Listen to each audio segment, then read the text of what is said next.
Welcome to the groundbreaking news program that delves into the heart of Mormonism, your weekly window into the unique intersection of news, history, and culture that resonates with the tapestry of Mormonism.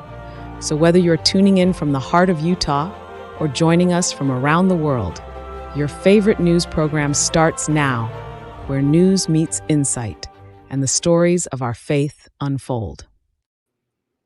Hi, everybody. Welcome to the Mormon Newscast. It is September 16th, 2024.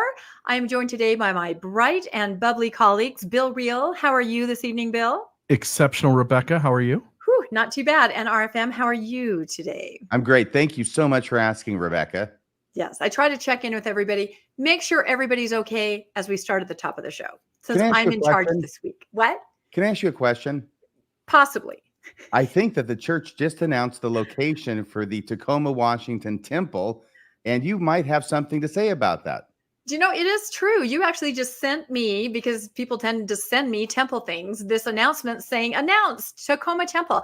And back in June, I had predicted, because I'd found some things on Reddit, I'd kind of dug in, I had predicted the location in Federal Way. And I got pushback. People are like, it will never be built in Federal Way. It's going to be over here or over there. I'm like, I don't know. Exactly where I said it was going to be, right by south of Todd Beamer High School. And I think to the other side of the, whatever the freeway is there, and the Magic Water Wave Park. It's right next to a water park. Yeah, it's I-5. Yeah, I-5, and it's right next to a water park. So there you go. I don't know if I get a prize. Do you think I get a prize or something? I think you should. I think Maybe. President Nelson should be giving you a prize. Maybe. What was Todd Beamer famous for? That I don't know. Isn't Are that you guys interesting? kidding me? You don't know? No, and I grew up in Let's Washington. roll. I have no idea. Let's roll. Todd Beamer High School. Let's roll. Let's roll. Is he a musician? Oh, my Lord. Is he a... I have no idea. Why don't you tell us if you know? Okay, I'll tell you two numbers and see if you can get it from that, okay? Okay. 9/11. 9/11. Oh, okay. He was on the plane. Oh, okay. Gotcha. I did not know that I now I know, but I didn't know. Oh my goodness. Okay. He's on the flight they took down in Pennsylvania, Shanksville, I think. Yep. He is a hero. There's I was no going doubt to say about Mountain that. Meadows Massacre since you said 9/11.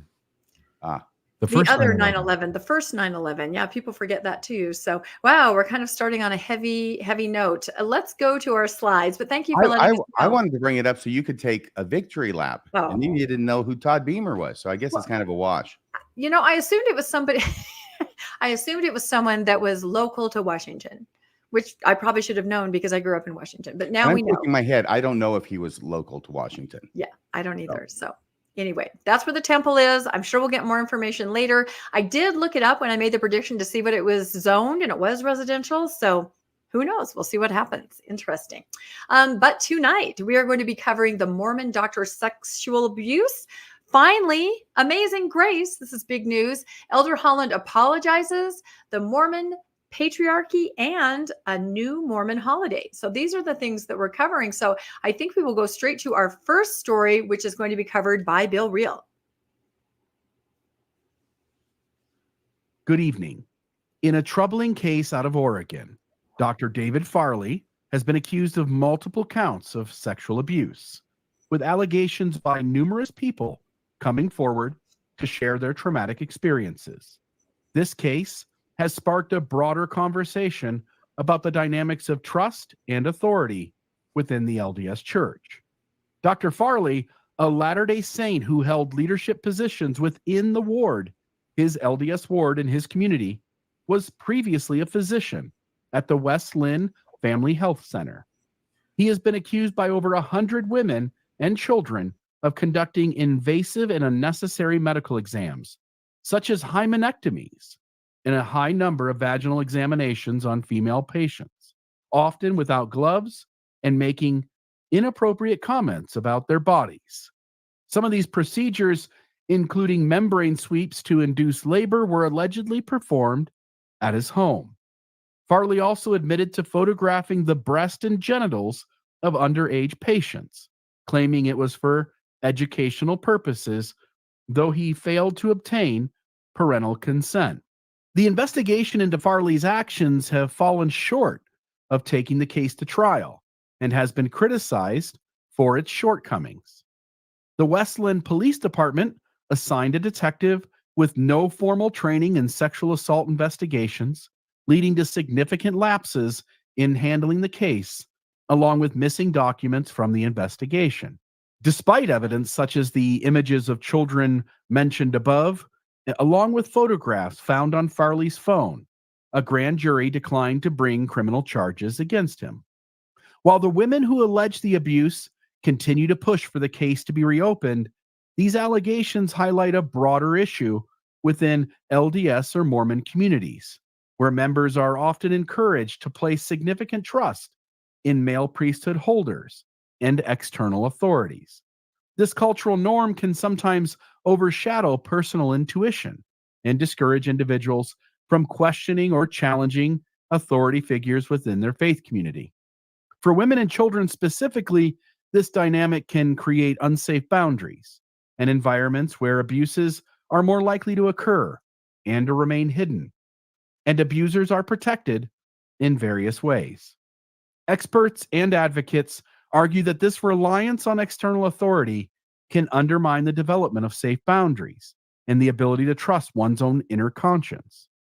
They emphasize the importance of empowering individuals to establish and maintain safe boundaries and to trust their instincts when something feels wrong. Survivors of abuse within such communities often face additional challenges in coming forward, including fear of not being believed, the social stigma of speaking out, and the potential for retaliation by the abuser, their families, or loved ones or friends who believe the abuser over the victim. This can lead to prolonged periods of trauma, abuse, silence, and suffering. The Oregon case underscores once again the urgent need for the appropriate handling of abuse allegations. Advocates are calling for increased awareness of how unhealthy religious systems manipulate, also on recognizing and reporting abuse, as well as reforms within institutions to ensure that power is not concentrated in the hands of a few individuals. The story serves as a stark reminder of the importance of vigilance and the need to create environments where everyone feels safe and empowered to speak out against abuse. So let me speak for just a moment. I drew a lot of connections to the LDS Church. And the story in and of itself, I mean, there's always room that there are going to be bad people who happen to be Mormon, and they are in positions in a community where they can abuse people. When you read the story about this doctor, it was over 100 patients who have come forward, who have made reports about some sort of inappropriate action on his part that wasn't just him doing his job, but it was using his profession to have access to sexual behaviors with these women. At least that's the allegation. And multiple women that claim to have been abused were members of his ward that knew him in the religious setting, and they trusted him. And they trusted him not only in the profession of his doctor, but they trusted him as a priesthood holder, as a man of God, as somebody who held high callings in the ward and stake. And the connection I'm trying to make is that when religious entities make it really safe for abusers to operate and to be trusted at the expense of someone not going with their intuition that something didn't feel right. And multiple of these women expressed that, like, this didn't feel right, but I knew this guy. And not only is he a doctor, but he was, a leader in our ward.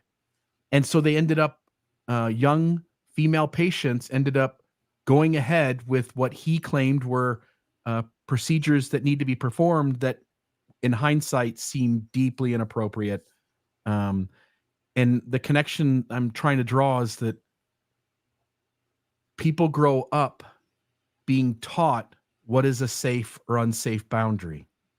And Mormonism, as a high demand fundamentalist religion, in preferencing authority to leaders, in preferencing authority to priesthood, often conveys to its members that you should ignore your conscience and you should listen to the presiding leaders of the church at the local and general level and there isn't really safe processes by which a person can dismiss what a leader says and raise their hand and step forward and say, I'm sorry, but I am adamant that my inner conscience is right about something, and I'm not going to simply pray and obey and pay. And I think that one thing Mormonism has to do over the next 100 years, and then I'll let you guys share your thoughts. I think one thing Mormonism has to do over the next 100 years, 200 years, it's going to have to figure out a way to let people really have some real agency and be able to trust their conscience over what it says and pushes at the expense of someone's conscience. And so your guys' thoughts. Go ahead, RFM. Rebecca, mine's going to be, let me make a comment, then I want to ask you a question, all right? Mm-hmm. Okay, first off, my comment is this, is that I don't know the facts of this particular case, all right? So be that as it may, from my experience, 34 years practicing law, I'm going to throw it out there that the majority of prosecutors are competent and the majority of cops are good. Now, there are going to be exceptions to that. Nobody knows the exceptions better than the prosecutors and the cops, but it's a minority. So there are times when cops do not act according to the standards that we would want them to. In fact, that the other police would want them to. In fact, that they're required to. Okay. I got all that. On the other hand, and this is not a comment about this case in particular. Okay. So I want everybody to understand, I'm not saying that this happened or didn't happen. Not at all. But I think what we're dealing with, and you correct me if I'm wrong, Bill, because you read the entire article. What we're dealing with is a prosecutor's office in Oregon that has put information and evidence in front of a grand jury, and the grand jury has failed to indict. Is that correct? True. So I don't know what the evidence is, but apparently a grand jury is not indicting, which means my understanding is, I mean, they don't have to find evidence beyond a reasonable doubt. There's not even a defense attorney there. Okay. This is just the state putting on their evidence without any contradictory evidence from a defense attorney. And I believe that the jury has to find simply probable cause to believe that the crime was committed in order to indict on a criminal charge. Beyond a reasonable doubt is for conviction later on with the jury trial. So it just seems that for whatever reason, and I don't know what that reason is, that the prosecutor is not able to muster even evidence of probable cause that a crime was committed by this doctor. So I don't know what that's about, but that's a pretty low bar that this grand jury is not able to reach. It seemed to indicate that two things had happened. Again, the article was on CNN, and the article, whoever's doing the journalism for that article, seems to be sort of in favor of these women. So take that for what you may. The two issues, there was lots of discussion in the article that the investigator who ended up stepping down, had dropped the ball, that he hadn't done an adequate sort of investigation. He only allowed certain of the women to speak up, rather than putting all of the women in front of as witnesses, only took a few of them. And there was some of his investigation, like his reports and stuff, that were missing. And so he stepped down. The moment the claim came out that the investigation wasn't held at a level that of expertise or of sufficient quality, that he ended up stepping down and stepping away. I think the other thing that happens in these cases is that while you and I would look at it outside of a legal system and go, oh my goodness, there's 100 women and some of these instances sound disgusting, from the medical profession, you can sort of justify them. And so creating a space where you say, these things happen beyond a reasonable doubt. And as you point out, the grand jury is a much lower bar for that.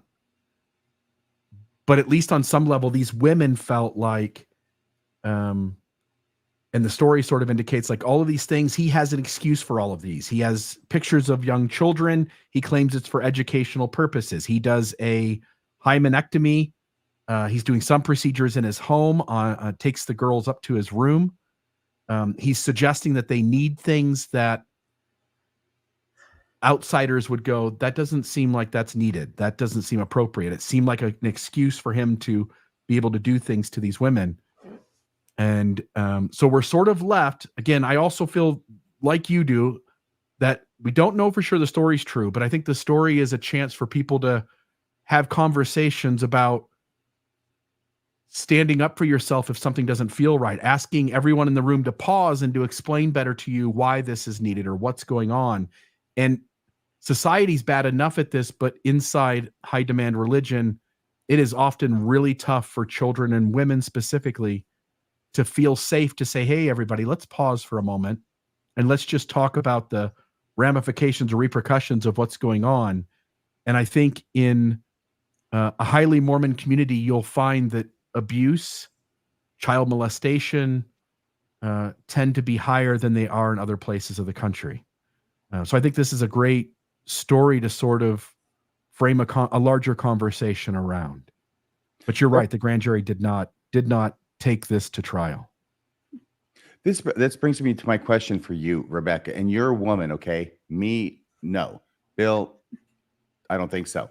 But the thing is with women is that, I can't understand.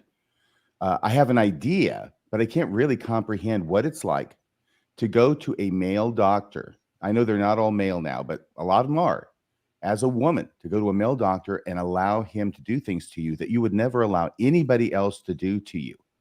I mean, if this happened to you on a subway, there wouldn't be any question, right? Exactly. But now you're going in to see a professional. I don't even have to put that in quotation marks. He is a professional who is going to be doing things that are going to be, I would presume, uncomfortable and crossing all sorts of lines, except for the fact that he's a doctor.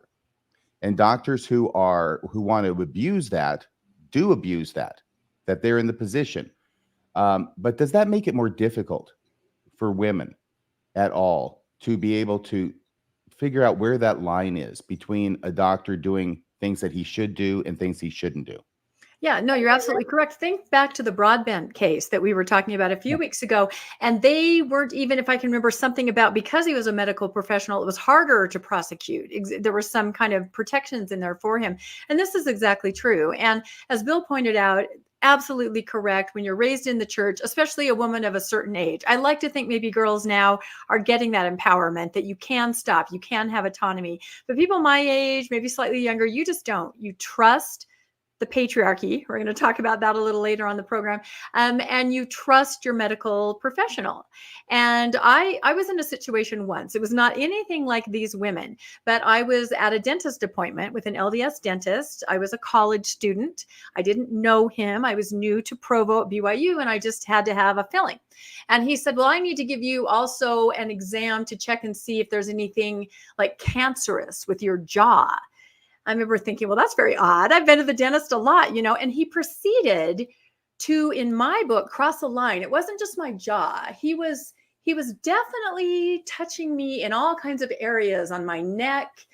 This was a filling, right? Yeah. And I'm laying there in the chair and you kind of freeze. You really do. You just freeze and you think, well, okay, he's a doctor. There must be some procedure that you check something to see if there's something wrong with your, area around your mouth. But, more and more uncomfortable. It went on for about 15 minutes. 15 minutes? Yes. And again, I asked myself later, why did I just lay there? I mean, he didn't ever do anything to the extreme, but I'm sure some people in the chat will agree. This was really inappropriate. It made me incredibly uncomfortable as he was, doing this. And I didn't do anything, nothing. I just laid there going, okay, all right. It's too awkward, too embarrassing to get up. And he's a doctor, so maybe he knows. And you're right. If someone tried to do that to me on the subway, I would have decked him with my purse. So there is that deer in the headlights feeling where you just have so much trust and you've been raised. I think women in any religion, in any culture, are raised just to trust, and you don't say anything. So you're completely spot on. Now, I have a question for you. What kind of evidence would have been sufficient for the grand jury? Is it just personal testimony? Because 100 people, yeah. And would it have been evidence, perhaps other doctors coming in and saying, yeah, you should never do a pap smear 15 times on a teenager, things like that were happening. What kind of evidence would have swayed this jury? I would think that the prosecutor would be able to have, because the taxpayers are paying for it, a doctor come in with expertise in that and to be able to testify in front of the grand jury that, no, this is not according to the normal standard of practice. Yeah, I just wonder what happened. And again, this story has been in the news for about 4 years. Yeah. Floodlit has been covering it. Mhm. We've seen it in ex-Mormon social media, but I think seeing it right, number one story on CNN right there a few days ago, I think people are starting to, take notice again. So I don't know. I will say, in case anybody doesn't know, and I'm pretty sure of this, by the way, we don't use the grand jury system in the state where I practice. So what I know about grand juries, I've seen on TV. But if you get a not guilty verdict at a jury trial, you cannot be retried because of double jeopardy. But if a jury fails to indict, I don't think that means at all that you can't come back in front of another grand jury with more evidence and seek an indictment. I don't think it's one and done on indictments. And they're trying to do that. Yeah. They're getting resistance from the county prosecutor. Again, they acknowledged that the investigator dropped out immediately. The physician who is alleged to have committed the abuse retired essentially on the spot when the charges were brought forward. And but the county prosecutor, he seems reluctant. He says that essentially what the statement was something like, we're keeping our eye on it, or keeping kind of the pulse of what's going on. And I guess essentially if something new were to come up that pushed him over the edge, then he would then reopen the case and take it back to a grand jury again. 101 women? Yeah. 101 women. I mean, how many do you need, right? Right. Well, and some of this abuse took place with a mother in the room. So some of the women said he skillfully positioned the mother, you sit over here, so that she couldn't see exactly what was happening. And again, if it's an LDS mother and an LDS teenager, both of them are going to be very trusting, typically, and maybe not exactly aware of what should happen and shouldn't happen. So yeah, it's absolutely ridiculous and egregious. So apparently the grand jury is having a difficult time figuring out where that line is. Yeah, that's exactly it. Right. So, well, hopefully there'll be more on it, and we'll keep tabs. And again, Floodlit, they keep tabs on everything. They have a really, really good network, and they really do get information out there. So everyone should check them out for sure. All right. Shall we move to our next story? Oh my goodness. Amazing Grace is back, baby. This is it. You guys have probably heard there are 9 new songs to the LDS hymn book called Hymns for Church and Home. I think that's what it's called. And now it's not an actual physical book. They're being released kind of a batch at a time, about 10 or 12 at a time. And it's on like the Gospel Music app. You can start using them immediately. You can print out sheet music. But what everybody was waiting for, Amazing Grace. It's been missing from the hymn book for, almost 2 centuries. Yeah. So there was an article in the Tribune where they explained the 18th century song is among 9 new additions to the Church of Jesus Christ of Latter-day Saints Global Hymns for Home and Church, composed by Anglican I can't even say it, abolitionist John Newton. Amazing Grace was one of the many that Emma Smith, wife of the Faith's founder Joseph Smith, included in the 1841 hymn book. And I kept posting, it's back, baby. And everyone's like, it's never been in there. And like, it was one of the original songs that Emma picked in the hymn book. Joseph Smith included in the 1840 hymn book she curated for the early saints. The second of 2 such projects she undertook. The first was in 1835. That's what that picture is of.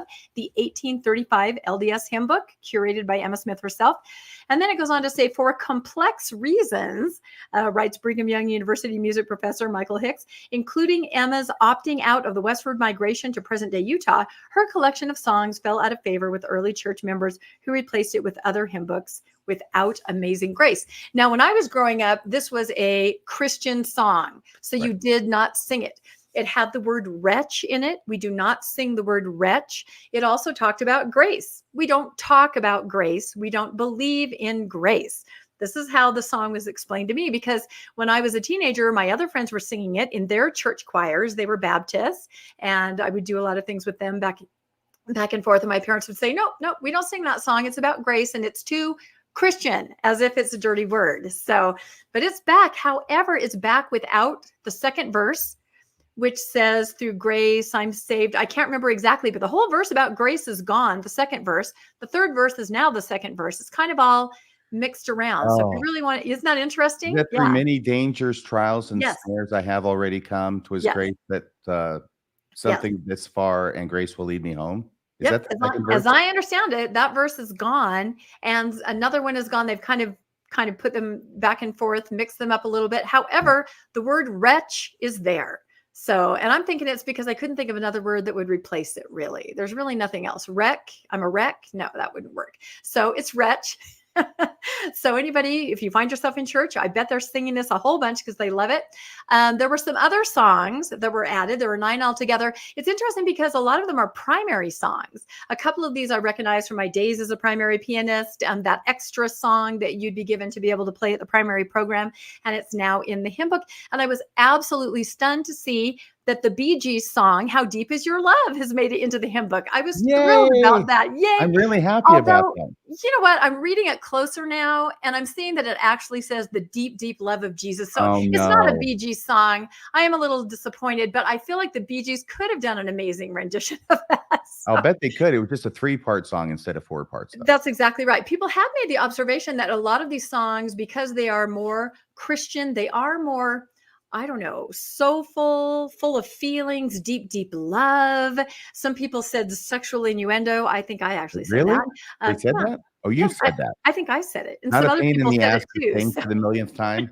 But they're very different from the songs that we typically would sing. They talk about God on a throne, and God is underneath you. God is above you. Deep, deep love. You know, they're very visceral, if you want to say that. So, but anyway, a change, something different. If anybody attends church, let us know how the new songs are going. All right, let's move on to RFM segment. Going to talk about Elder Holland. Yes, he has apologized. Kinda. Not really. LDS Apostle Jeffrey Holland says he wept like a wretch over BYU musket speech, but stopped short of apologizing. I mean, he is an apostle of the Lord Jesus Christ. There won't be an apologizing going on around here. Church leader acknowledges the hurt caused by his 2021 remarks on LGBTQ issues. This is from a story in the Salt Lake Tribune by Tamara Kimsley from September 11th. There's the picture. Behold the man. There he is. I think that's when he's giving his musket talk, but I could be mistaken. A little more than 3 years after delivering his musket speech, which I'm sure everybody here remembers, at Brigham Young University, Latter-day Saint Apostle Jeffrey R. Holland has acknowledged the pain the address caused others and him, especially him. I'm sorry. You can't make this stuff up. No, what Jeffrey Holland's going to say is, I said some things 3 years ago that caused a lot of pain to a lot of people, but it didn't hurt anybody as much as it hurt me. I am my own victim more than I victimized anybody else. Yeah. Okay. So now if anybody was hurt, this is a quote now from Elder Holland. We're going to play the audio of this so everybody can hear it. Now, if anybody was hurt, and I know some were in that exchange, it wasn't really an exchange. It was kind of just a speech. He was doing all the talking, I think. And I know that some were hurt in that exchange. Then I was hurt. Holland told Sherry Dew, Chief Executive Officer of Deseret Book, in a podcast published by, you know who, the Church of Jesus Christ of Latter-day Saints. And I have wept, he goes on, and I have wept. I have wept for those 3 years. This is why he's been looking like he's not in good health. He's been crying for 3 solid years. True, crying does cause kind of like, bags under your eyes. And yes. You need to put some cucumbers on. Yeah, I agree. There's a jowl issue that comes with 3 years of tears. Nevertheless, the former president of the church-owned school doubled down on the 2021 talk's overriding message, which was for faculty to get in line behind the church's teachings regarding gender and sexuality. Now, this is me. Some question GA's claims about weeping when certain events happen, most prominently the lifting of the priesthood and temple ban. Elder Oaks said he sat on a pile of dirt and wept when he learned the priesthood and temple ban had been lifted. To have Elder Holland now say, he has wept for 3 years does little to allay those suspicions. Those suspicions being wondering if these GAs really do weep every time they say they wept when the temple ban was lifted and they heard about it. I mean, honestly, if I meet a general authority who didn't weep when he heard about the temple ban being lifted, I'll buy him a $5 cigar. And here is Elder Oaks telling us about how he wept. He's trying to choke back tears, even as he relates the event. The earth was caving onto our driveway from a steep slope, and we were trying to stabilize the hillside. We were in the midst of this project, shovels in hand, when the phone rang inside the house. I knew it must be important. Only a small number of people had that telephone number, and all had agreed not to call me about anything that could possibly wait. Hashtag, I'm so damn important. The caller was Elder Boyd K. Packer. He told me about the revelation on the priesthood, which was just being announced. We exchanged expressions of joy, and I walked back to the hillside. I sat down on the pile of dirt we had been moving and beckoned to my sons. As I told them that all worthy male members of the church could now be ordained to the priesthood, I wept for joy. That is the scene etched in my memory of this unforgettable announcement 40 years ago, sitting on a pile of dirt and weeping as I told my sons of this divine revelation. Everybody cried. Everybody cried when they heard about this, at least in retrospect. I wasn't there, so I can't verify his story. It does raise the question in my mind, though, what do expressions of joy between Elder Oaks and Boyd K. Packer sound like on the phone? Well,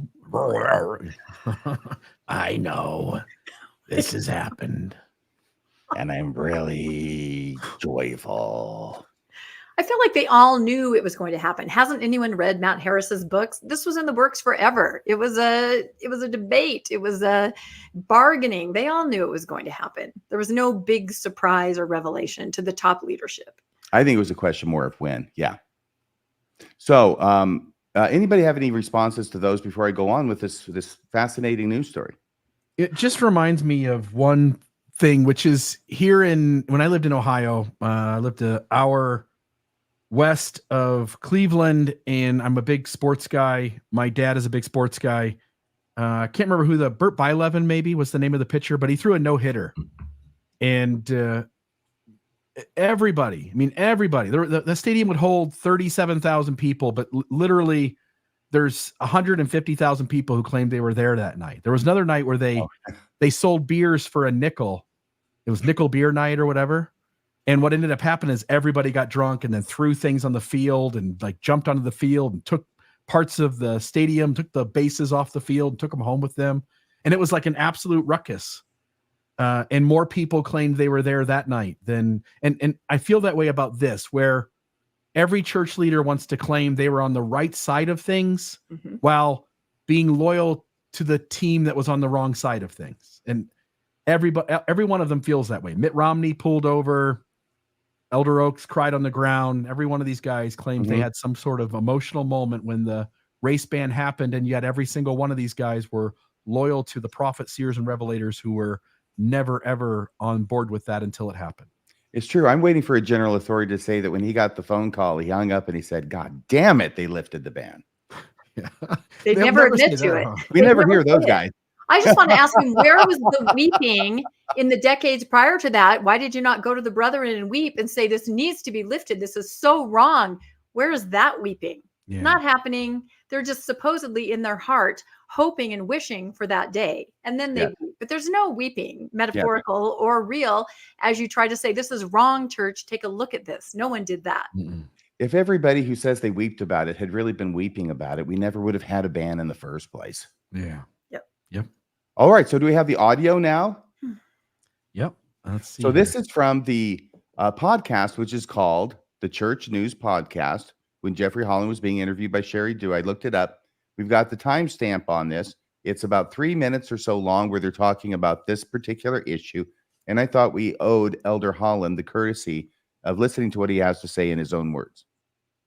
Mention of one of these areas of difficulty, or at least a topic that can cause wrenching questions and searching and seeking questions, that being the issues about LGBTQ.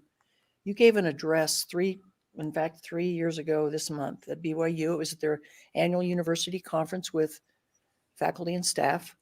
You talked about how much you loved BYU. It's important mission. I love the story of the first time you noticed the block Y on the mountain east of campus. Little kid. And how much it affected you. Yeah. And your deep love for that university was so clear. And among other things that you taught, which there were many things you taught in that message, you touched on some LGBTQ issues as related to campus. The responses to that message were varied. Yeah. What were you hoping to accomplish in that message? What did you hope came through? What I hoped that would come through is a message to the leadership of an institution.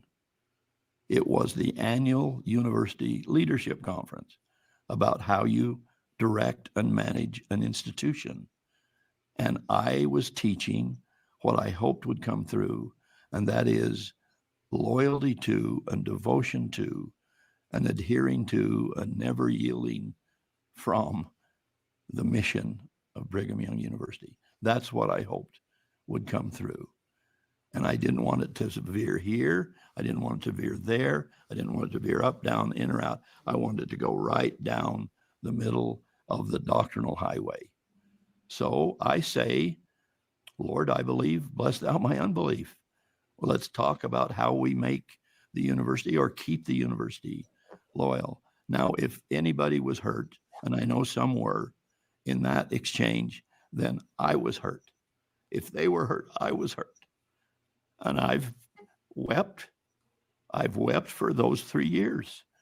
I don't think anybody's had more people in an office, in a chair, weeping with them than I have in that administration building with kids who are struggling with gender issues. No one can say that I do not love them. But I'm also was then responsible for the direction of a university. I just wanted to get the supporting doctrine of the church across. So anybody else's pain is my pain out there. I want to say, secondly, in that regard, that every student that comes there is safe. We're going to have a safe place for them to talk, for them to be open. Everybody's safe there. Everybody's loved there. They're loved by God and they're loved by us. They're loved by me. They're loved by Shane Reese. Well, I'm glad you would raise that because I want to just leave that much and go on. But I'm very unhappy if anybody was hurt because that's then my hurt deeply, given the hours and hours and hours that I've spent with kids who struggle with gay issues. So we'll keep trying.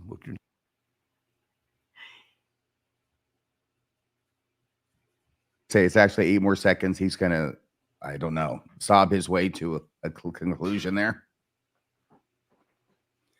Was that enough? Can you get that going again at all? I really want to hear that last 8 seconds. Thank you, President. Thank you for being willing to refer to it and reflect back and to teach us in the process. I want to There ask we go. you, It was Sherry Dew after all. That's what I needed to hear. So honestly, I'm confused by this, and there's a little bit more to go through. But after the audio, I'm sitting here struck with the fact that he starts off by saying, if anybody was hurt. And he says, and I know that some people were hurt. And then he goes to talking about how apparently he's hurt as much as anybody because he's had all of these kids crying in his office for 3 years. And he doesn't know anybody who's had more crying kids in his office over this issue. By kids, I think he's talking about college age people. Anyway, but then he gets to the end of his comments, and once again, he's saying, if I hurt anybody, then it's my hurt too. It's a strange thing.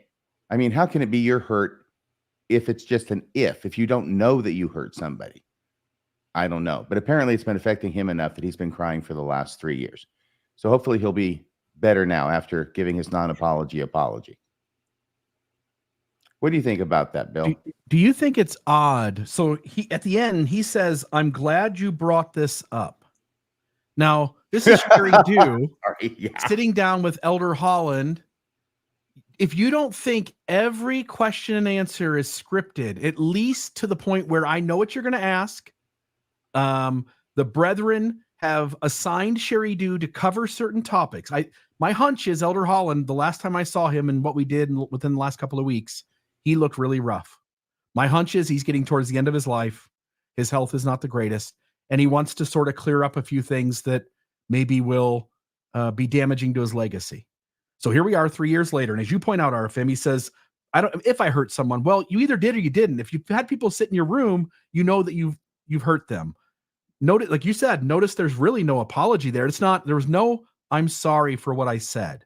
He still justifies it. He's just sorry that people were sad. The church, no ifs, ands, or buts. It wasn't Deseret Book interviewing Elder Holland off the cuff. It was the church going to Sherry Dew saying, we're going to have you sit down with Elder Holland. Here's the questions you're going to ask. You can word them however you want, probably. But these are the questions you're going to ask, and we're going to prep Elder Holland on how he's going to address every one of these questions. Holland acts like it's impromptu that he's getting this question. He didn't know it was coming. Mm-hmm. But he absolutely knew it was coming. And when you see the kind of language that's used to make it look like he didn't know it was coming, you understand the whole thing is a ruse to begin with. Sherry Dew was a guest host on the podcast as well. So she doesn't normally do the interviews. Your thoughts, Rebecca? Well, it just strikes me as classic abuser language. This hurts me more than it hurts you.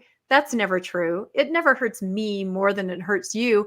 And the other thing that stood out is just how he said, I love the people. I love them, but I have to follow the church party line. I have to do, regardless of the consequence. They said that at Mountain Meadows too, right? I have to do the church party line. So he's basically just saying, I'm just the messenger and I had to do it. And he's not saying, I'm sorry. There's no apology there. It's, this hurts me more than it hurts you. Yeah, I think so. Well, there were a few more comments that were made in the context of this story. If we can get that up here, maybe that's the wrong one. Yep, this one here. Thank you so much, Bill. Mm-hmm. Once again, going back to the article, stressing that the speech, now required reading for all incoming BYU students, was delivered at a conference reserved for university leadership. Elder Holland went on to describe the Provost School as a safe place for every student, although there's a lot of students who disagree with that characterization. But the main thing I wanted to point out of this is, here's Elder Holland going public with a non-apology apology, telling us about all the students who are struggling, who have cried in his office, and he's been there with them. And he's going to give this huge, well, it's not actually a huge statement. It's like 3 minutes, but it's gotten a lot of publicity, right? This non-apology apology. Well, it's still required reading for all incoming BYU students. So what does that say about his apology? Yeah. It's a non-apology in more ways than one. If he had said, yeah, I feel bad about this, doesn't use the A word, the apology word, right? But said, yeah, it had a really negative effect, and I said some things I shouldn't have, and we're going to delete it from the records. We're going to delete it from the records, or we're going to change those words about muskets, right? And we're either not going to have the students have to read these, incoming students, or we're going to modify it, and we're going to take out that musket crap. Take out that paragraph. That would at least show that he meant what he was saying. Because I'm not impressed with how much he means what he's saying if they're still having every single student who goes to BYU as a freshman have to read this talk. By the way, if he says it's for the administration, why are the kids having to read it? Exactly. Yeah, because it was given at the administration. Very good point, Bill. And so he's trying to hide behind that, saying I wasn't addressing the students. I was addressing the administration of the school, saying this is what we're going to have to do in a setting that is public and publicly reported on. Caused all the problem. He's trying to hide behind that a little bit, while at the same time, very good point, Bill. The university has said this is required reading. Yeah. And he certainly didn't repent, because he didn't forsake the sin. It still required reading. He didn't express sorrow. He expressed, I guess, sorrow that others were sorrowing, but not sorrow that he had done what he did. So he certainly did not repent in that address. No, he is the acting president of the Quorum of the 12 Apostles. He has been an apostle for a long freaking time, longer than almost anybody. And you can't tell me that if Elder Holland said, I don't want that talk being used anymore, that they wouldn't stop using it. Of course they would. Nobody at BYU is going to say, well, we don't care what you think. We're going to keep having people read it the way you gave it. No. This is, what would you say? I think this is more form than substance. This is kabuki theater. He and you, Elder Holland and Sister Dew, skirted around the most scrutinized portion of his 2021 address, the call for BYU faculty and staff to take up their intellectual muskets to defend the church, especially its doctrine of the family and marriage as the union of a man and a woman. He talked about his pain. He talked about the pain of others, but he didn't talk about what caused it, i.e., what words he used that caused it. Neither did Elder Holland talk about his decision at the time to deride former student Matt Easton's 2019 graduation speech, which he mentioned also in his talk, in which Easton declared he was proud to be a gay son of God. Easton, who has since left the church, said he was disappointed but not surprised by Elder Holland's lack of an apology. Not long after Elder Holland's talk, the apostle wrote a letter to Easton's father, an active Latter-day Saint, Easton said. In it, the church leader apologized for any pain he may have caused the graduates' parents. He did not, Easton explained, attempt to make contact or restitution with me. So the obvious point there is he went to the parents, he didn't go to Easton. And the other point that I just intuited as I was reading that middle paragraph, he didn't go to his mother. He's got parents, plural. He's got a mom and a dad. He wrote the letter to the dad. That's what I got out of that. Okay, and I think that goes toward assessing his sincerity. Gracie Purcell, there were a number of comments that were in this article. I didn't want to read the whole article. But this particular comment by Gracie Purcell, whom I don't know, it resonated with me because it expressed the thought that I had as well. So I wanted to include it here at the end of this. A lesbian BYU student also noted the absence of an apology, adding that for all his expression of concern, Elder Holland focused a great deal on his own experience. Here's what she says. After 3 years, I would have hoped for less focus on his personal hurt. Said, this is Gracie Purcell, who's the president of the Rainbow Collective, a nonprofit that supports BYU's LGBTQ community. And then the conclusion of her quote, what she said was, after 3 years, I would have hoped for less focus on his personal hurt and more on meaningful growth and accountability. Yeah. Not only is he talking about how much he was pained, he has to make his pain equal to or in excess of the pain that anybody else felt. That was my additional comment. So there's the end of that story. I'll turn it back to you, Rebecca. I have to say, it's interesting. I've listened over the last week or so to many clips of President Holland. We did an episode with DeVays where we went through 50 top cringeworthy quotes, but it seems like President Holland does this a lot. This means everything to me, my mission. Therefore, don't you dare leave. It should mean everything to you. The Book of Mormon is everything to me. Therefore, it must be everything. It's really interesting when you watch the clips back to back to back, and this is the same thing. He's saying the very same thing. So interesting. I had not noticed that before until you watch, certain things in a sequence. So, well, thank you for that story. Disturbing as always. All right, let's move on to our next story. Oh, my goodness. All right. Another article that came out, another line of discussion out in the social media this week was the patriarchy. And there was an article in the Tribune called "We Can Do a Lot to Blur the Lines of Patriarchy in the LDS Church," says feminist author. And this is an author who spoke at the Restore Conference. We talked about that last time, a conference that was held in Utah in Sandy, I think is where it was. Yeah. Anyway, all kinds of speakers, more progressive, perhaps Mormons, looking for ways to exist in Mormonism. And this speaker talked about the patriarchy. And I won't read everything. Her name is Nylan McBain, and she did write a book called Women at Church, Magnifying LDS Women's Local Impact. And one thing that she said that stood out right up front, she wanted to make it very clear, is she said, members of the Church of Jesus Christ of Latter-day Saints must acknowledge that the faith is a patriarchy. There you go. Mic drop. She started out right up front by saying, yes, it's a patriarchy. Okay, tell us something that we don't know. So she goes on and she says, many of us do not see the extent to which our organizational structure, the language we use, the understanding of God, our quoting of spiritual authorities, our visual representations in our meetings, and the stories of our scriptures, she told the audience at Restore, they all center on experiences and viewpoints of men. And I agree with her. We don't see it. We were raised in it. That's just how it is. That's what's in the air. It's interesting to talk to people who attend the church from other denominations, and you'll read things where they say, God, where are the women? Where are the women's voices? Where are the women's stories? Where is anything about women? I don't know if a lot of us inside of it see it, especially people of a certain generation, my generation. Younger women do, and we're going to talk about that more in a minute.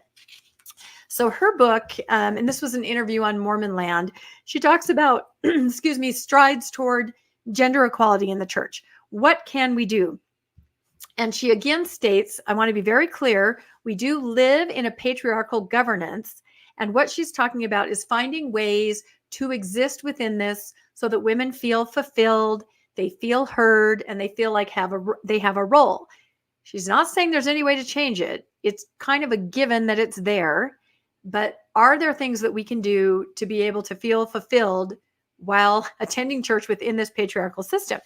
And she basically says, women don't have the priesthood. There are no female prophets or general authorities, but we can do a lot to blur the lines of the patriarchy at the local level. So in a nutshell, she's talking about hoping that you have local leaders that will give women some leeway and some wiggle room and be understanding and allow women to take a more active role and an active part. And I think I've seen that as a woman in the church. I've been in some wards where women got to do quite a bit. Then other wards where it was really tamped down and women couldn't do enough. So she's saying we need to kind of, throw ourselves on the good graces of local leaders who are trying to do the right thing because they're there in the trenches on the ground with women, seeing, their frustration, seeing their talents that are wasted, and hoping that these local leaders will be able to do something to facilitate women having more of an active role. So she says she's excited to see on the local level women holding babies when they're getting blessed, female contributors to bishops' councils, as long as they don't talk too much, as Elder Ballard said, suggesting that women speak at meetings, helping plan sacrament meetings. There's been a greater level of parity in the ward councils over the last 10 years. We've seen changes for women in the temple around the language of the temple ceremony, no longer having to covenant to obey your husband, who then obeys God, and women being witnesses at baptisms. And I would add to that women handing out towels. That's one of the bigger changes that happened recently. So again, she's trying to make it work for those that are staying in the church. You have to find a way where you can be at peace with what's happening as far as your autonomy and power in the ward. She has a really interesting point of view. She says, we just need to stop using the word priesthood. And I kind of agree with her here because it does no good. She's flat out saying women are not going to get the priesthood. This is not going to happen. However, she says, I'm trying to introduce a different vocabulary because I think we can accurately and helpfully separate our ability to work in God's name, our ability to do righteous works, our ability to serve, our ability to see ordinances from the church administration, which again is the governance structure that we work under to keep things in order. So again, she's saying we're in a patriarchy. We do not have the priesthood. However, we can ask for things, roles in which we can have more autonomy. So she suggests saying things like, she says, I give permission for women to say, I want to be more involved in decision making. Whether that's actually overtly saying that to a male leader or saying that to yourself as a goal. I'm going to try to find a way to be more actively involved in decision making. Unfortunately, an 11-year-old boy has more power because they do have the priesthood, but you certainly can ask, or you certainly can give yourself permission to try to find that role somewhere in the church if you're staying in. I want to be able to have women who I request to be in my Relief Society presidency, my Young Women presidency, my primary presidency. I want that request to be honored. Okay, I don't even have to ask the chat how many people in the role in one of those presidencies who chose women prayerfully to serve with them and were told no. Again, this is what I'm saying. Unfortunately, you're not a decision maker. You can do all of that, but there is always someone above you in the church that can override that decision. As we've talked about before, even the General Relief Society presidency, the General Young Women's presidency, and any woman at the top, quote, quote, they don't report directly to the first presidency. They're on a committee and they're rotated in and out. They don't have any real power. So this is just kind of a way. She also says, I want women to be called because I receive stewardship over them. I don't want a man to be able to have veto power is what she's talking about. So again, you can talk to your bishop about that. You can make that okay in your mind, but is that really going to happen? It's leader roulette. That's kind of what you're pinning all of it on.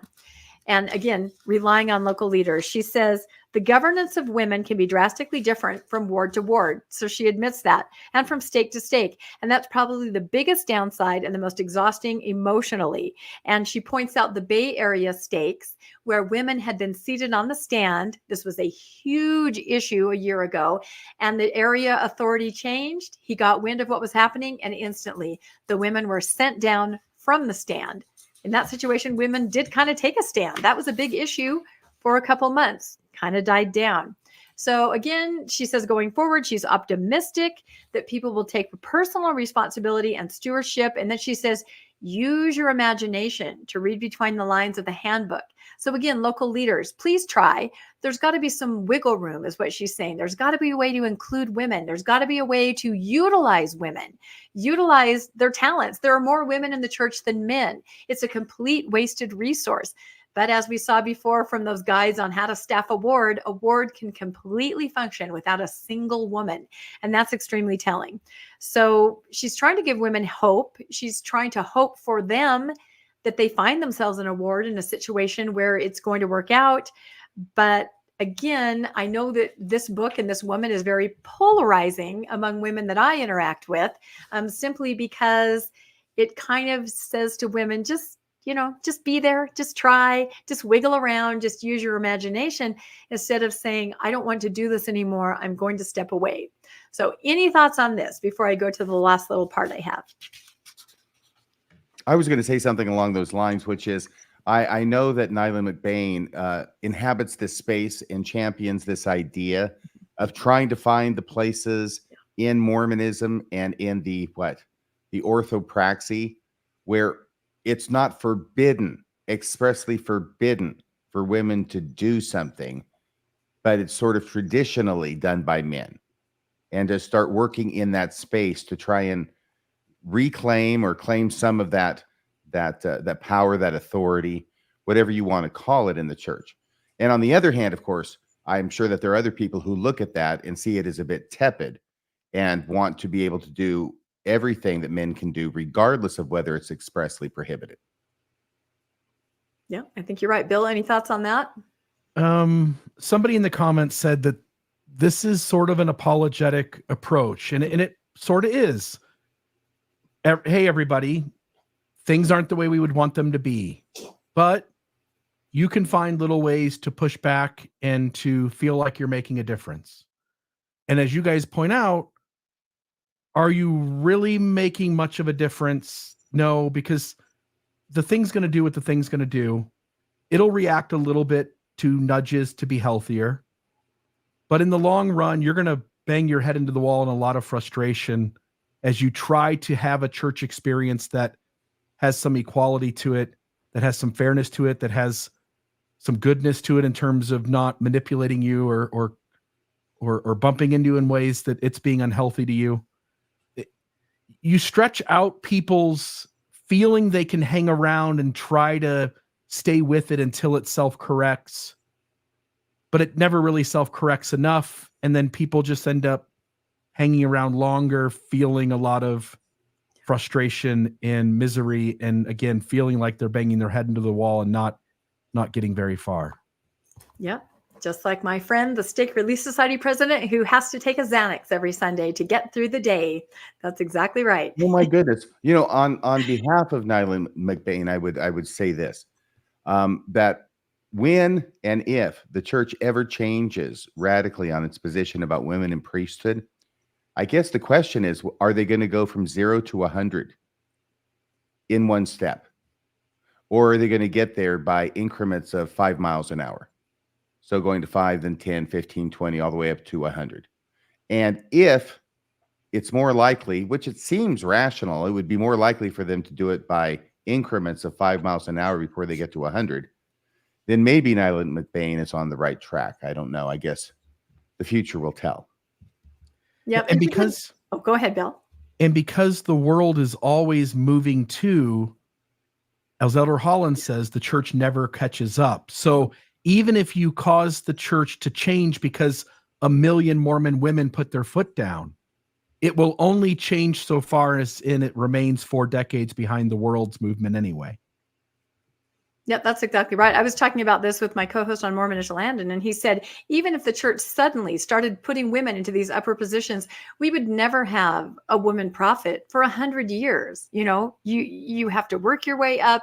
You have to go through the system. You have to outlive everyone else. I mean, it just isn't going to happen quickly at all. We're looking at decades and decades. So the author is right. The small things are what you have to sort of hang your hat on, appease yourself with for now. She also points out that she hopes that girls will pass the sacrament soon.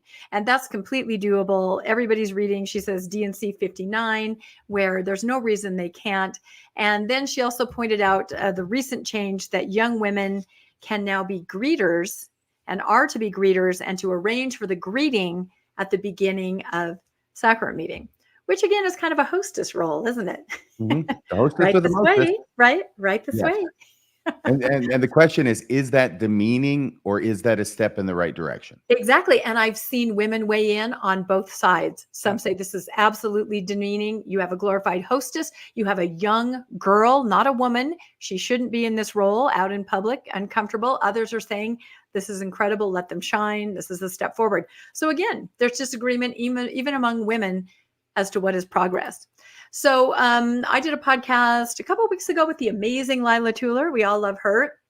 And it was about women leaving churches, religion in general, in greater numbers than men for the first time.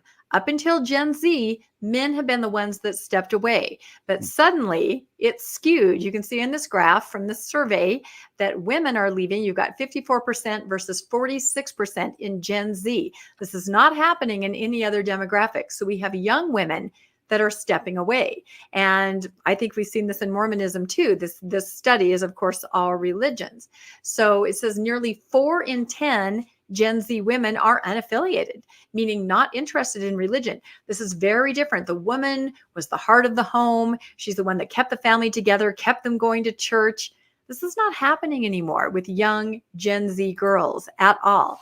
And the survey talks about why are young women leaving. Says for most young women who leave, it's not about any one issue. Rather, it's a steady accumulation of negative experiences and dissonant teachings that make it difficult or impossible to stay, the report says. Again, this is not Mormonism. This is religion across the board. Higher levels of education, career goals, and deprioritizing of marriage and parenthood can play a role alternatively. So too can the economic pressures of parenthood and the cost of living rises. So religion is not meeting the needs of this generation of women, and they have no problem stepping away.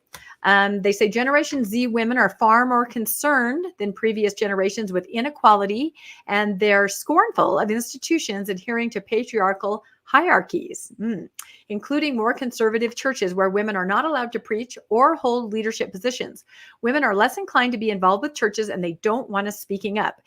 They don't want us to be smart, said Mojica Rodriguez, 39, who is an activist and author with a divinity school degree. There's a cultural dissonance with young women being told you can do anything and then being told, well, generally, yes, but when it comes to our place of worship, there are restrictions. That's another challenge that these places are wrestling with. So I went on social media and I asked the question, because this was religion in general. I wanted to know about Mormonism specifically. So I went on social media and I asked, why does anybody think women in particular are leaving the LDS Church? And we got some really interesting comments. I'll read through these very quickly, then we can have some final thoughts, and then I think we're almost done. So a lot of people weighed in. We had hundreds of comments. Honestly, I tried to pick some representational ones. And again, on my podcast with Lila, we went through quite a few. Patriarchy is the reason. Also, women tend to be more empathetic toward issues such as LGBTQIA. True. The misogyny, the lies, the bad behaviors. It's a man's church. Men stay more because of the power they are given in a patriarchal system. These younger women see that their station in life would be in such a system, and they realize it is not what they want. There aren't very many affirming or safe places for women in the LDS Church. Again, these are just comments from random people. Mormonism doesn't view women as equal, and fuck the patriarchy. There you go. Somebody who's very, very outspoken. Patriarchal BS makes zero sense to Gen Zers. And I think that's extremely true. I think they are just like, nothing like this, and the rest of my life is like this. Everywhere I go, I can do anything that a man can do. And then I go to my religion and I can't. It makes no sense. I think they literally are scratching their head as they walk out the door. Here's a good one from actually a man who weighed in, a man who has daughters. He says, not a woman, but it seems like women are determined to take their power back and not be subjected to some antiquated patriarchal structure. It's unhealthy and trauma-inducing. I do have 4 daughters, and that's what I've gathered so far. So good for you for weighing in. It seems like a great dad. And then our last quote, this is great. We found we can go anywhere and do anything that we want, except at church, where we are still second-class citizens. Our daughters have been raised to seek and demand equality and respect, and they won't stand for it at church. We saw the Barbie movie. We know we can do better. So I thought these were great. Women are definitely speaking out and taking note, and women of a certain age are just stepping away. Any thoughts, RFM or Bill? That was my last slide on this story. I can tell you what my main thought is, and that's just from my perspective, okay? The Church of Jesus Christ of Latter-day Saints is, from my perspective, and I'll speak for anybody else who holds my perspective, is very, very difficult to do as a Mormon, to go to all the church meetings, to suffer through them. I mean, they're interesting the first 100 times you hear the same thing, right? But on the 101st time, it starts to get a little annoying and a little boring. And after 1,000 and 1,000,000th time, yeah, it can induce trauma. So the LDS Church is very, very difficult to do. It has only one redeeming virtue, in my opinion.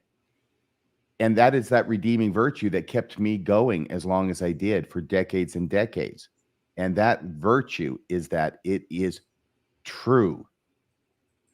That is the only redeeming virtue that I could ever see in the LDS Church. I know others can see others, so God bless you. I'm just talking for me.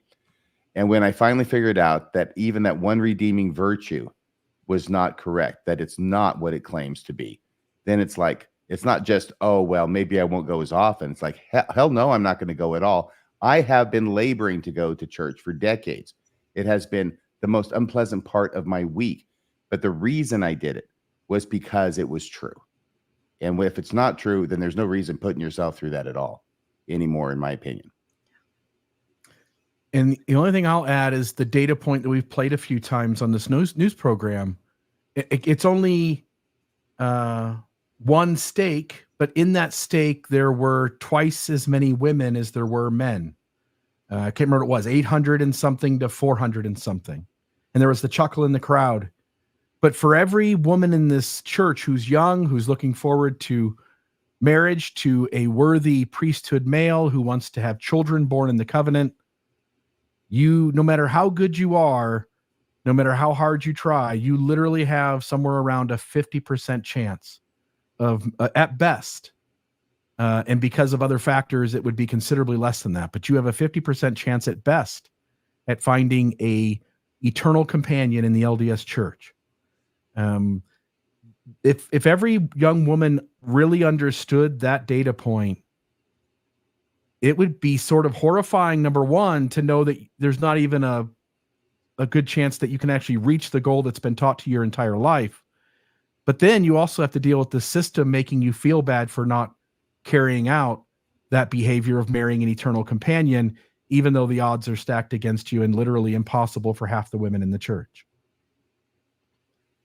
Yep. And I think young women are figuring it out. I mean, like the clip you described, they're laughing, but they're starting to figure it out and maybe make other choices, which I think is a positive. So, all right. I have one more little tidbit for us, and then we will close.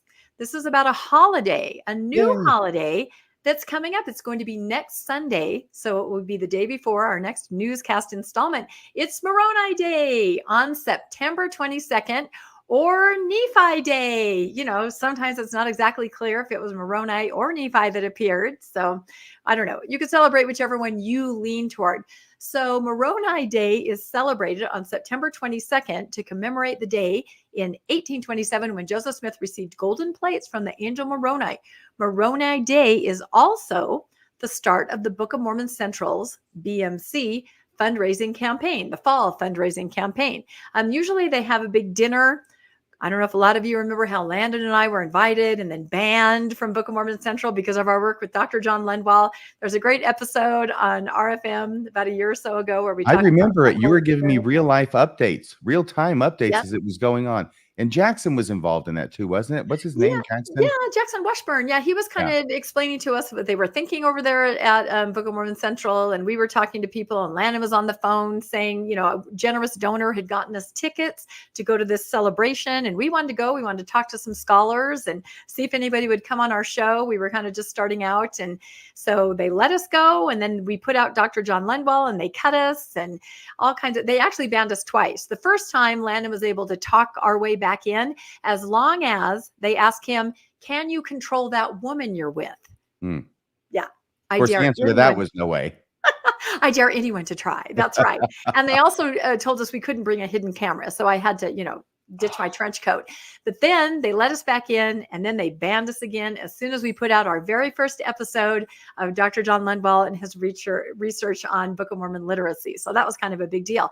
But nothing is stopping any of us from celebrating on our own Moroni Day. And believe it or not, a lot of LDS people are starting to recognize this day. It is kind of a founding day in our church. So I thought about it, and I came up with some ways that maybe some of us could actually celebrate Moroni Day. The first one I thought of is, of course, a Moroni cake and cupcakes. These are real things. You can order them. You can make them yourself. There's some delicious looking cupcakes and an angel Moroni on, I believe that's a Book of Mormon cake. So get creative. Make an angel Moroni cake for your family. That would be fun. Another fun way to celebrate the day is to dress up like the angel Moroni. You can see different examples here. On the left, you have someone that spray painted himself gold for a ward party, I think. I'm hoping that's, you know, not poisonous paint. That would not be good. On the right side, you have a couple's costume. You have an angel Moroni and a Book of Mormon. That's cool. And then in the middle, you have someone that went with the more I'm visiting you at midnight Moroni, right? He's wearing the diaphanous robe. You know how I love to use that word. So dress up like angel Moroni. That would be fun. Another thing you can do is you can wake up your family 4 times during the night wearing a white robe, and your neighbors too. You may as well go next door. That's exciting, right? I love it. Yeah. I don't know if everyone knows. 4 times at night.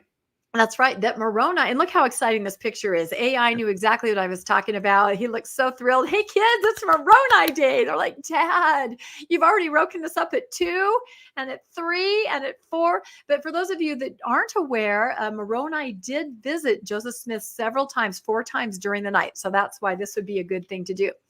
Another way that we can celebrate is that you can give presents to friends and family that they can't open for 4 years. That's basically what Moroni did. He kind of said, here's the plates. Not so much.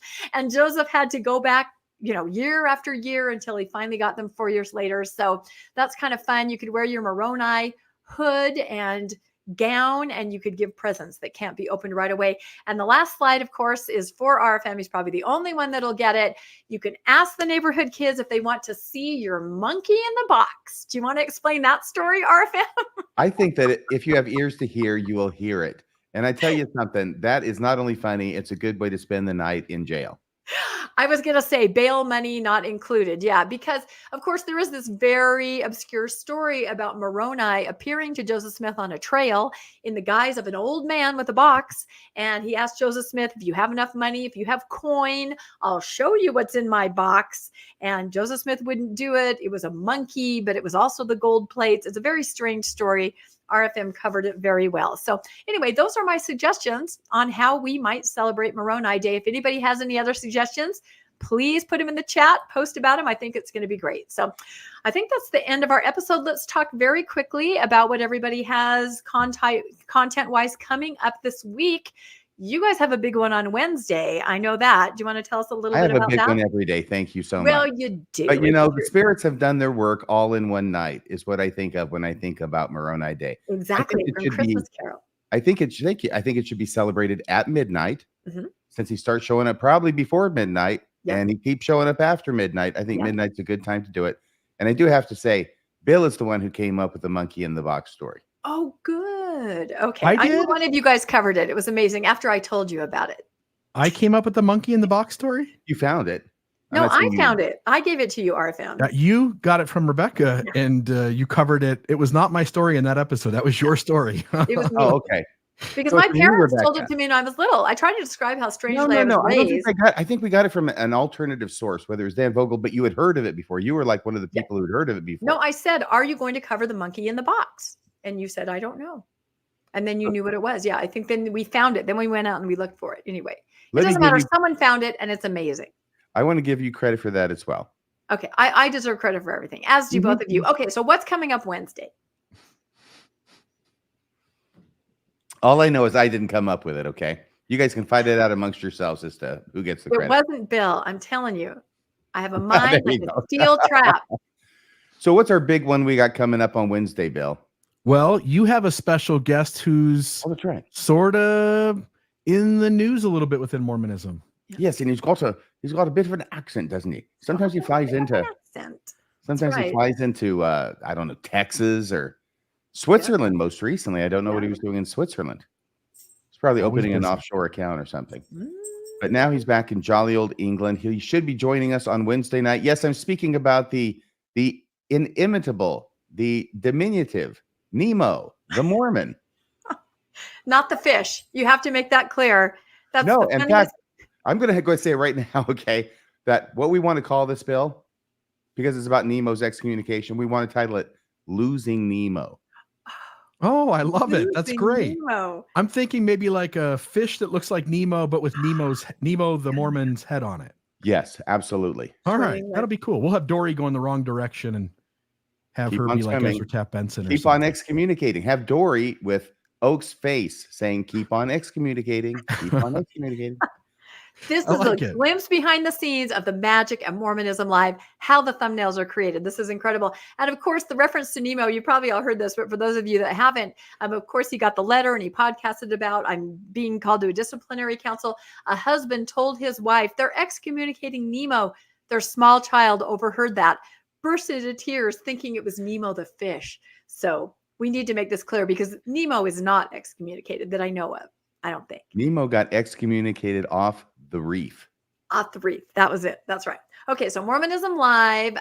Anything else happening? You probably have Mormonism After Dark, I'm guessing, toward the end of the week. That is wildly successful. Absolutely incredible. If you want to see these guys unleashed and unhinged, just tune in. I'm not kidding. It's something to see. Any brush up your Shakespeare's, RFM? Yes, we just put out today the review of the lines that we learned in Hamlet. Woo, excellent. So it's only 13 minutes long. I always start with the length because that seems to be the biggest selling feature on podcasts, at least the ones I do. Yeah. 13 minutes long. We go over all the lines that we memorized during the scene review of the entire play of Hamlet. And we have a lot of fun. And if you don't remember them, then it helps you remember them and gives you some ideas and some prompts as to social situations in which such a line might be apropos. Excellent. That will be great. Anything else just from RFM podcast in general, or don't know yet? Yeah, I got an idea, and I'll see if I can Uh-oh. squeeze it in, He's got between an idea. everything else during the week. That's right. He's highly in demand by Mormonish too. We always invite him on. So as far as Mormonish, what we have going at our regular time slot, Tuesday night, 6 p.m., finally, we're getting out our episode that we've been trying to put out for quite a while, an interview with a gentleman named Ray, who was at BYU in 1979, walking on campus, a returned missionary, when his guidance counselor and a professor came up to him and said, one of your family members back home is gay. You probably are too. You need to come in for electroshock treatment. You will not believe this story. So this is 6 p.m. It's extremely hard to listen to. It's very important to listen to. And this gentleman is extraordinarily courageous. All you've heard about electric shock is that people volunteered for the program because they were made by the church to feel that they were broken. This is very different. This gentleman did not volunteer. He was accosted on campus by his guidance counselor telling him that his scholarship would be in jeopardy if he did not undergo the process. I have yet to hear a story like this with these circumstances. So this is going to be tomorrow night, Tuesday night. It's going to be quite the episode. So I hope that you all tune in. So Something shocking about that? What? Elder Oaks was actually the president of BYU. This is what we're going to talk about. When electroshock therapy happened, yes. Yep, this is what and I think this becomes increasingly important as he inches closer and closer to being the prophet. It's a very, yes. And this happened to this gentleman that we're going to interview. I believe it was 1979. So it was under Elder Oaks's watch. Of course, he always says, did he know? No, he didn't know. But our episode points out all the people that did know connected to BYU and begs the question, if all these people know connected to BYU, is it possible that the man at the top did not know? Rebecca, can I push back on that a little bit? Sure.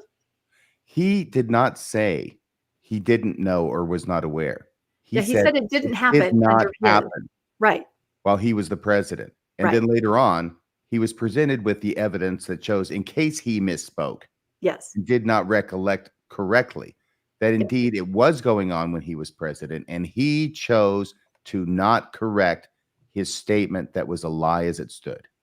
Yep. And in fact, apologists like Fair Mormon, they say he made a mistake in saying that. So I think that he had the chance to correct his mistake and he didn't, which means it's not a mistake.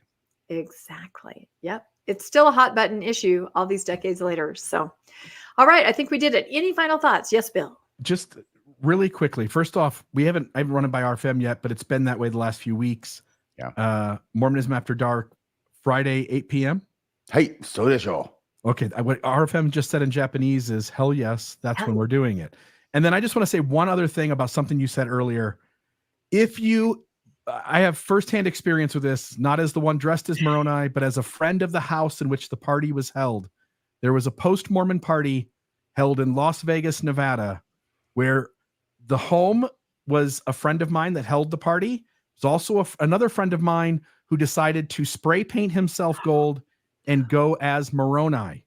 What everyone at the party learned is that this paint doesn't stay on your skin or on your outfit. Some of it will end up on the nice furniture. He didn't sit down in which the party was held. Oh my Lord. When the party was over, there was gold paint in lots of places. So if you do paint yourself gold to be Moroni, please be aware that you should not touch anything. Otherwise, people will hate you, especially if you show up at 4:00 at your neighbor's house in the morning to wake them up and to run them through a story 3 or 4 times in the evening. Yes. And sit on their couch. All over. Well, you have to be careful about the paint. Look what happened to Buddy Ebsen, right? In the Wonderful Wizard of Oz. He was supposed to be the original Tin Man. Paint, lead poisoning. He was deathly ill. They had to get somebody else. So you got to be careful what you paint. Jack Haley Jr., of course. Make and break your career. Yeah. But the other thing is that, or is it just Jack Haley? I can't remember. Anyway, but yeah, did nobody watch Goldfinger? Yeah, same thing. I know. So anyway, find another way. Painted gold on the bed, dead. Yep. If you're going to dress up like Moroni, find another way. Maybe tinfoil. Maybe something like that. I don't know. Let us know what you guys try. If anybody has a picture of themselves dressing up like Moroni, post it on the Newscast Facebook page or on Mormonism Live or on Mormonish. We would love to see you guys. This is going to be great. I say we take over that holiday. If I were doing Moroni, and I mean that in a nice way, then I would probably want to do Moroni pre-gold. Yeah, pre-gold. Like the diaphanous robe. The regular Do you already own a diaphanous robe? I don't want to know. It's rented. So the thing is, I mean, I'd want to do him with the plates, right? Burying the plates or something like that. Not the resurrected Moroni, even though he's not really resurrected, is he? No. Is he resurrected? Did he get twinkled? I don't know. He sure seems to be doing a lot of things that require holding and lifting and hefting and toting. He's very athletic. He's got those Freiburg, Hello, Mary. Yeah. All right. Enough. We digress. We better end. Let everybody get on with their family night. It is Monday night. So thank you, everybody, for joining us on the Mormon Newscast. Thank you, Bill. Thank you, RFM. We will see you next Monday at the same time, 6 p.m. Mountain Time. And please let us know if you come across any news stories you'd like us to cover. You can reach any of us on our platforms or on the Facebook page of the Mormon Newscast. So please let us know. Thanks again, everybody. Bye-bye. Elder Dallin, H.O. Oaks here. First, that's a wrap for this week's edition of the Mormon Newscast. Second, we appreciate you tuning in and sharing this time with us. Third, keep the conversation going and stay informed on all things Mormonism. And finally, until next week, wishing you peace and joy. See you next Monday at 6 p.m. on the Mormon Newscast. And cheers to all the feminists, homosexuals, and so-called intellectuals.